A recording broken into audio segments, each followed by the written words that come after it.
friends. Welcome to 5x5 with CompStak. I'm your host, Brian Caldwell, and today we've got an exciting episode on the hot topic of data centers. Our guest today is Ryan Atkinson from JLL in the Bay Area.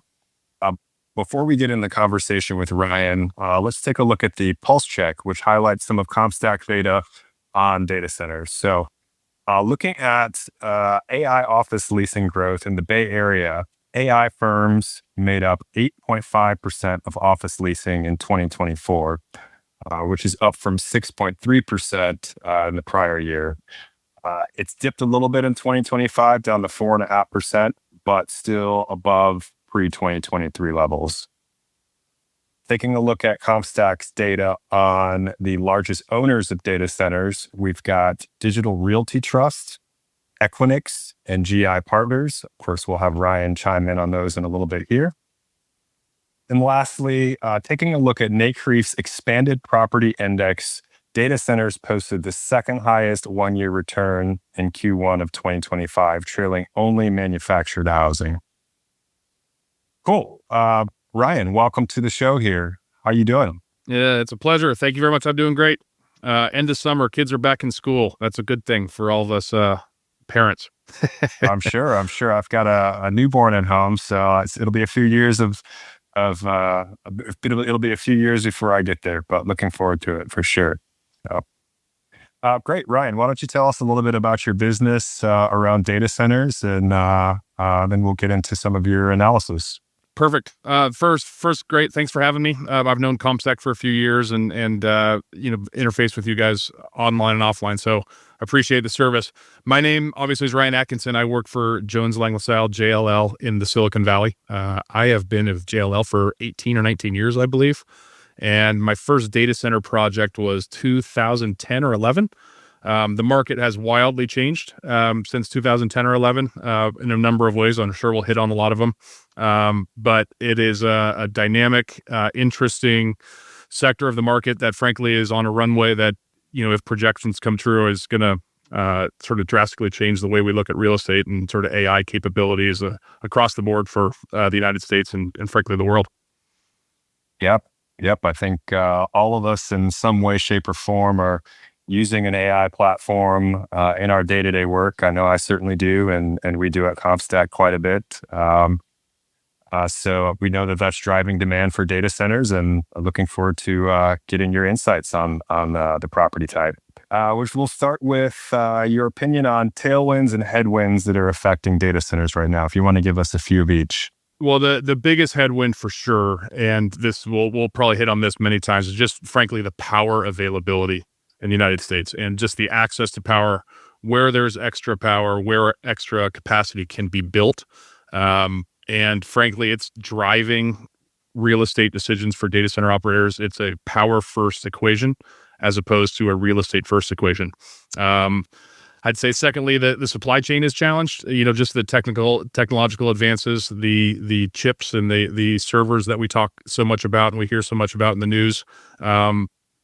They are powerful machines. They need all types of services to cool them, to keep them, functioning. The air conditioning solutions constantly need to be upgraded. So that just the supply chain and the technological challenges within the facilities have become a little bit of a headwind. I think also just the time. Another headwind is the timeline to construct these facilities, where to take them, the local regulations, the local challenges, how to build them quickly, and to get them up online for the users, because there is demand for facilities today that can't be fulfilled. In terms of tailwinds, I think the biggest thing we touched on a little bit ago is just the national acceptance of AI, and it's in the discourse, it's in the zeitgeist of what we're hearing every day in the news, and I don't think we can shove it back in the bottle. So it's gonna continue. From our use of ChatGPT in the offices, a lot of people touch it today, to more advanced uses and AI agents, and the next level of technology that's coming is just going to take more and more computers. So we're being driven by the market. The expansion of data centers and their uses are being driven by business and frankly are becoming a very large part of any business model for young or established companies. There's a lot of investment coming into the sector, so another tailwind. There's a lot of money chasing the returns that you just mentioned a bit ago. So there's institutional investors and the large groups that are coming to the front to fund these facilities. And I think just the general ethic is everyone wants to be a piece of AI. And in my real estate function, we use AI more than we have to review leases and to review content. And it's just pervasive across the board as we look at companies growing. So the biggest tailwind of all is just the common acceptance of AI into our national sort of business platform. Yeah, that's interesting that you mentioned reviewing leases. I had ChatGPT review a lease I have for a rental unit last night, and I had an old version of it that was prepared by an attorney, and then I had ChatGPT look at kind of an abridged version. So interesting. I think a lot of folks are using it very practically day to day on a regular basis. So let's next talk about your market outlook for the sector. We'll call it, 6 months, 12 months, 24 months. Well, specific, I can talk to the national picture and the Silicon Valley. The Silicon Valley is, I think, a little bit of a microcosm of what we're looking at on a national basis, but it's just more acute. Essentially, power availability in the Silicon Valley has been shut off. So there's two main providers. There's the provider called SVP Power, which is serves all of Santa Clara, and then there's PG&E Power, which serves the greater part of the rest of the state. And they don't have access to more power for users for the next, anyone's guess, 5 to 10 years for large scale deployment or data center development. So the projects underway in the Silicon Valley are few and far between, which has led, again, we were talking about this power-driven requirement, which has led people to look to other locations across the country. Where is there this power availability? Where can I build? Where can I get power? But secondarily, it's also looked at, we talked about this a little bit, Brian, beforehand. How do we bring power to sites that maybe isn't on the grid? So maybe it's off the grid solutions. Maybe it's small nuclear facilities. Maybe it's fuel engines, fuel cell technology, the Bloom Energies of the world. How do we put power into a site that isn't served by the grid? Renewable resources as well, obviously, the wind power and the solar power and those type of things, which have their own challenges in the data center world. But where can we bring power? So in California, we're sort of hamstrung, but there are locations across the country where we're seeing large growth of facilities, mostly based on power availability.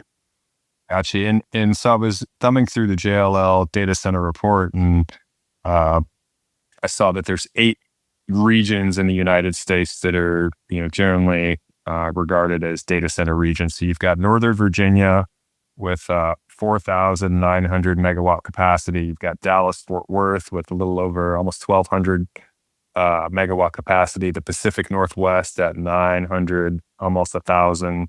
Atlanta, where I'm based, at just over 900. We've got Chicago at 866. Northern California at 810. Phoenix at 800, and the Austin, San Antonio area at 650 megawatts. So talk to us a little bit about the regions and maybe some nuances between them for future development. I know you mentioned that Northern California is kind of currently hamstrung now with power availability. Yeah, so I think that's a great point. So there are historically large markets, and you hit on most all of them there. We shameless plug, JLL just released our second half market review for data centers. We have the current national inventory at 15.5 gigawatts, and this is the big number. The planned pipeline of data center development is an additional 31.6 gigawatts. So we're looking at effectively tripling the current national supply as the planned pipeline. So when you mention the markets that you just went through, were the historic major markets, the Northern Californias, the Northern Virginias, the Chicagos, the Dallases, what has happened is as those markets have become saturated, users, the hyperscalers, which are essentially the big users, have gone anywhere they can to find power. So we've seen secondary and tertiary markets really show up on the national landscape. because there maybe is historical industry in those locations, and there's historical capacity that isn't being used. So we've seen the proliferation of, let's markets in the Columbus, Ohio region, or parts in the middle of the country. West Texas is becoming a pretty major location for these data centers. Phoenix has really grown. So it's, as we look to where we're headed to where there is this access to the power. As the facilities have changed over the years, that is the main driver. I alluded to a little while ago. I've been doing this for a long period of time. Just to provide some scale to it, back in 2010, 2011, when we did a 1 megawatt or a 2 megawatt or a 3 megawatt data center, those were really big deals. And that was, sort of ensuring development for those companies. We regularly now see 500 megawatts, 400 megawatts, 1 gigawatt. So the size and the scale of these facilities has just been on a hockey stick ramp as the computers and the technology have become so much more advanced. So I think that's an easy way to put it. We need more capacity, and we need it now to ensure the health of our American companies and the groups that are pursuing this AI solution. Yeah. Talk to us a little bit about how data centers are assessed. I know it's megawatts. In the commercial real estate world, we're used to price per square foot. And, there's a density component in terms of, how much density and is compacted, if you will, into square footage. Talk to us a little bit about how the valuations of these have changed and are really not similar to anything else that we see. Yeah, really, really good question.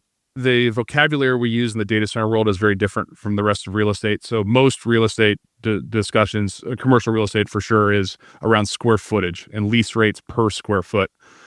The square footage calculation for data centers really doesn't apply like it does across other real estate disciplines. We more today, especially look at power, so megawatts available. So in the historical days, I just talked about the 2010s, we would look at, there used to be 10,000 square feet per 1 megawatt. And that was sort of the standard block, if you will. So you can take that out and multiply it. 100,000 square foot building would be able to use 10 megawatts. What we're seeing now is this densification. So 100,000 square foot building now might have 100 megawatts in it because the computers can be in a much smaller area and they're using much more power. So again, going back to this densification number, 15 years ago, we were at, let's call it 3 to 5 to 6 kilowatts per rack. And if you've seen a picture of a data center, you can see that the equipment are stacked in racks. That could be cooled by air, and it was an easy solution. The current machines that are being deployed are, let's call it 40 to 50 kWs per rack. So the racks are, 10-12% as dense. And as we look towards the future, NVIDIA, the current machines that are being released by NVIDIA are 140 kilowatts per rack. So then we're 30 times what the historical standard was. And then once you get to those big numbers, you can't cool them. You can't cool the racks anymore with just air. So you need to have liquid, so cold water, if you will, running through the systems to cool down the machines. And NVIDIA at their recent conference, they talked about taking that 140 number much further north of that, the 300s and the 400 kW per rack.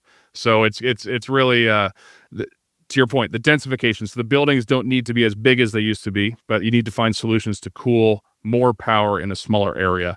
So when we talk, going back to the original point, when we talk in power, we talk in megawatts, and we're talking about how dense the deployments can be. Does that help?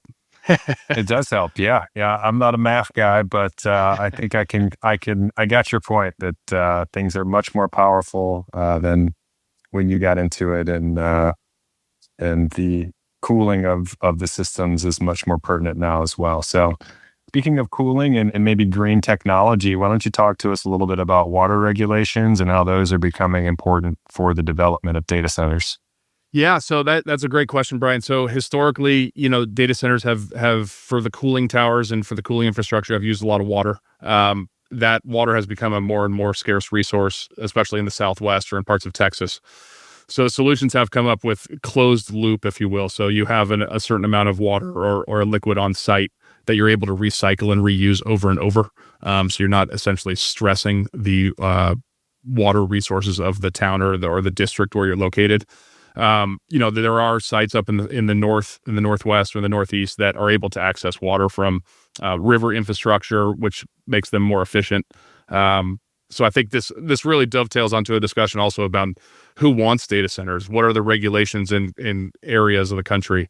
There's been a lot of publicity about noise regulations. Well, how do we help the machines, dull that noise so it doesn't affect the neighbors?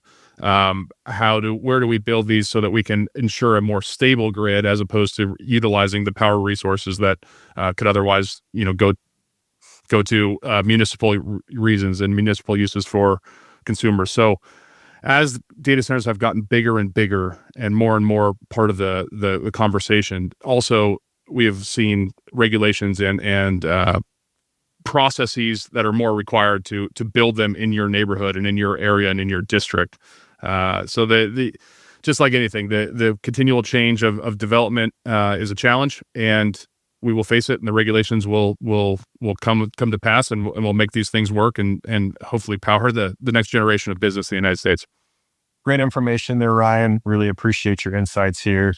Let's talk a little bit more about powering data centers, given their immense power usage. What are some of the innovative technologies that companies are employing to power these things? Yeah, that's a great question, Brian. So a lot of the technological change and the pursuit of green electrons, if you will, is being driven by the hyperscalers. So the AWS is the Googles of the world. As they have these huge deployments, they obviously have corporate standards on power usage.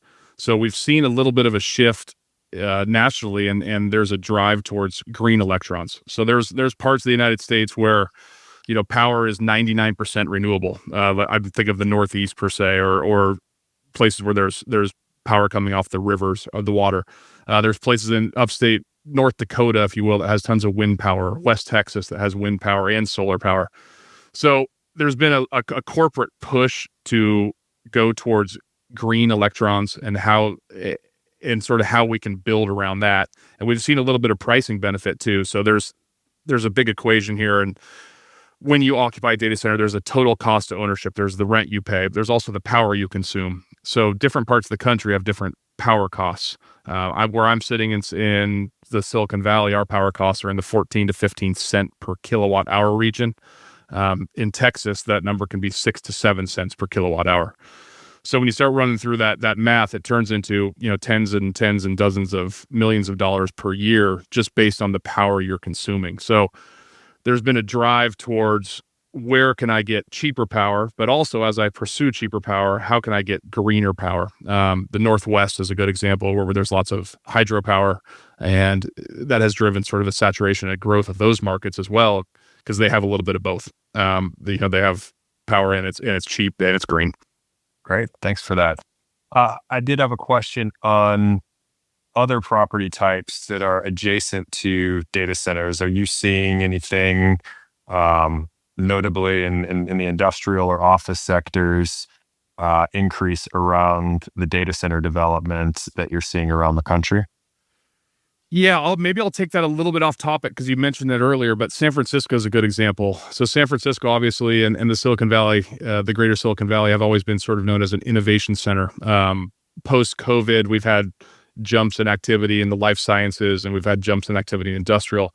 But the current green shoots in our markets have been the growth of AI companies. So young, venture-backed companies that want to be in an innovative market with high-skilled engineers and employees have really changed the landscape in San Francisco, where San Francisco was a little bit slow and struggling to find their footing. We've seen some very large leases from the likes of the OpenAIs of the world and sort of these new companies that are taking, chunks of 50, 100,000 square feet throughout the Silicon Valley that are really changing. So in terms of the adjacencies that you mentioned of data centers, there's a driver on the back end, and that's the technological development that is driving the need for these data centers. So locally, it's been a very stabilizing force and hopefully a growth engine for our general markets in the future. And are you seeing this growth also occur in some of the burgeoning data center markets like Columbus, Ohio, and even West Texas, which people probably don't think of as a technology center, in Phoenix that you mentioned? Yeah. So, that's one of the, so multiple part answer to that question. That's one of the challenges that you hear a lot, is that data centers don't have a ton of employees on site. The employees that are there are highly trained engineers, and they're technological people, but you might not, for a large build, you might not need as many as you would think you would need, as opposed to an office facility or a production supply chain type location. But what we're also seeing is those communities that are a little more tertiary or secondary markets, those are good jobs. They're good jobs, and there's good people that are needed to fulfill the data center requirements. So data centers themselves may not employ a ton of people, but the jobs that are there are great jobs. So the engineering side and the engineers and the training needed for these facilities is definitely a requirement. Another question I had, just out of curiosity, you have these large facilities with so much important stuff going on. I think about security and the need for increased cybersecurity and physical security from threats unknown. Talk to us a little bit about security in data centers. Yeah, 100%. Data security is the top of a lot of discussions. We do a little bit of international work as well, and that's, there's a lot of Asia Pac questions that come into play there, and the data security of the growing countries there, and the same thing in EMEA. So it's the top of everyone's mind. It's the top of everyone's thought process, where that data lives and how secure it is, and that there's no ability to sort of access it. From a physical side, the typical data center is built with fences around the outside and security, and security personnel always on site. When you check into a data center, you need to show IDs and sort of walk through man traps, if you will, so you can't sort of access other people's space. So both from the physical and the technological side, yeah, security is a foremost thought in everyone's minds. Ryan, before we wrap up here, is there any other interesting nuggets that you'd like to share with the audience about data centers or the future? Interesting nuggets. One thing I come back to a lot is the historical facilities. Historically, real estate moves somewhat slowly. The technology is moving much quicker than the infrastructure. So as we look to the next steps and where we're headed in this process, the buildings that exist today will need to be upgraded, and the new buildings that are built today, if it takes, let's call it 2 to 3 years to go from a nice land site to your entitlements, to construction, to development, to completion, in those 3 years, what has changed on the technology side? We mentioned it briefly with NVIDIA and their conferences, and they continue to roll out new machines and new, more powerful machines. Over those 3 years, if we take a look at just a historical benchmark like Moore's Law, where are we going to be in 3 years with that facility? When it comes out of the ground, is it still going to be up to date and to current standards? So just the pace of change is going to be a constant challenge for the developers and the owners of the real estate, the actual physical infrastructure real estate. Yeah, great point. Awesome. Well, we appreciate your time on the segment today. It's great to have you, and maybe we'll have you back next year for an update on the topic. I would like to do that. I will, if current things hold. I don't know if maybe we'll talk in some sort of cyber hologram land as we maybe we could be in the same room but not actually physically there together. So I don't know. It really is a dynamic industry, and it's fun. It's fun every day to see what's changing and hear the stories, but it's moving real fast, and it provides a great challenge for us at JLL day by day to keep up and do a good job for our clients. Awesome. Thanks for sharing with us today, and we'll see you again soon. Thanks, Brian. Thanks for tuning in to today's episode of 5x5 with CompStak. Make sure to like, comment, and subscribe to the Not Podcast podcast, and you can find all of our episodes on Spotify, Apple Podcasts, and YouTube. Also, make sure to follow us on LinkedIn for more information about new episodes and when they'll drop.